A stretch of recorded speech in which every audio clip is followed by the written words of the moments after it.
Okay, I think we're done. Hi, it's Lieutenant Ed Foster with the State Police assigned to the Middlesex District Attorney's Office.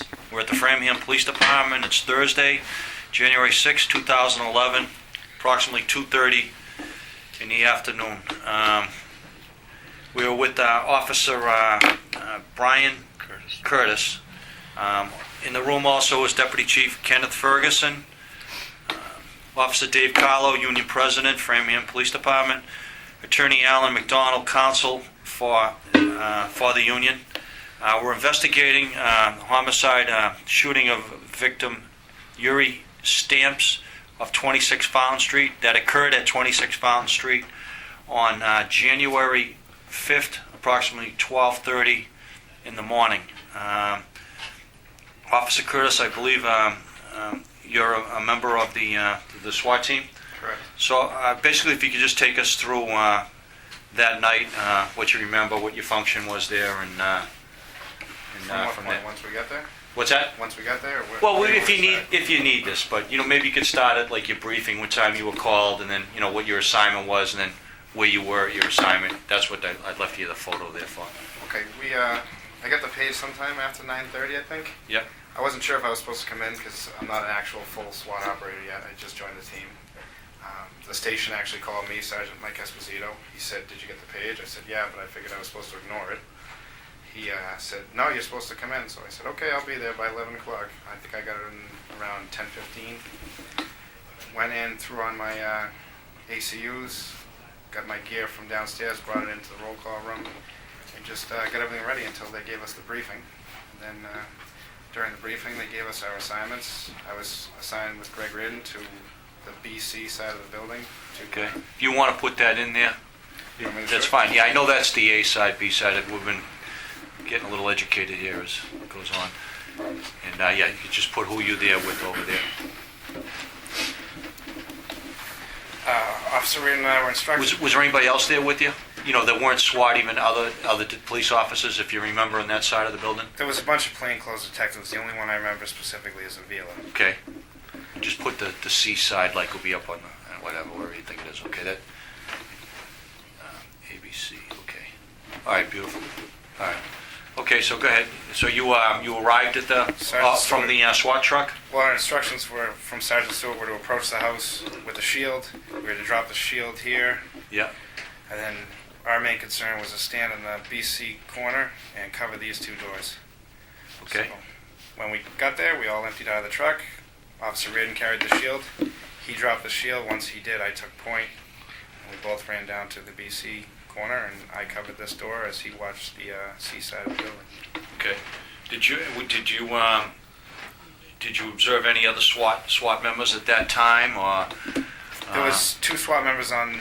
I believe they were supposed to do a break and rake on this window here. Did you see them there, or? Yes. You remember? Okay. I don't know who it was. Okay, if you could just put, you saw two other SWAT, just put two SWAT. Okay, all right. Go ahead, what happens? So you make your position out back there on the side? Position, I was covering those two doors, Yeah. and then they gave the order to go. The window was smashed out. They put a flashbang through the window. I heard the flashbang. I saw the flash. Then I heard police, police, police. And then shortly thereafter, I heard another pop. It sounded like a gunfire. Okay. Did you ever go in at all into the place? No, I stayed on this corner until I was relieved by, or told to come back to the truck by Sergeant Stewart. So when you heard that pop, you were outside? Yes. So there's nothing you could see from outside, No. inside? Okay. All right, what happened next? They called for the medics. The medics went in. I asked Detective Avila if he knew who had gotten shot. He said he didn't know yet, and he told me to cover the side, which is what we were doing. And then he went towards the front of the house, and he came back and told me that it was somebody inside the house, not one of our guys. After that, they said we were all set. I think it was Sergeant Stewart. So we came back to the front. Sergeant Stewart handed me I want to say it was a halogen or an axe or something. He said, "Bring this back to the truck." I did. Once we got back to the truck, they told us just to sit and wait in the truck. Okay. So, Did you have any conversation about what happened with anybody, or, any of the officers, Officer Duncan or anybody at that point? I didn't even see Officer Duncan. I was in the truck with Officer Reardon, Officer O'Toole, and in the front of the truck was Officer Sebastian and Officer Casey. We all just sat there in silence. Okay.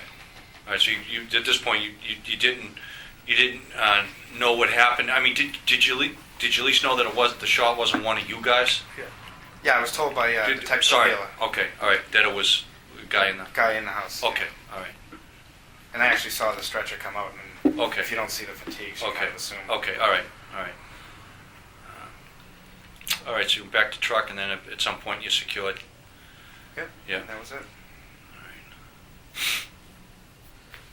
So when you were briefed that it was a knock and announce warrant, Correct. did you hear someone knock and announce? I wouldn't have heard him. I was in the back of the building. Okay. They went in through the I front. think you did say you heard police. Once the entry was Yeah, made, yeah.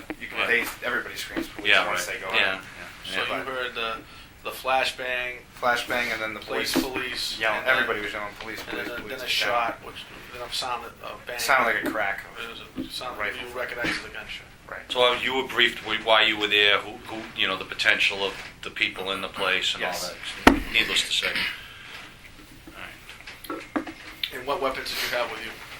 I had my 226 as a sidearm and my M4.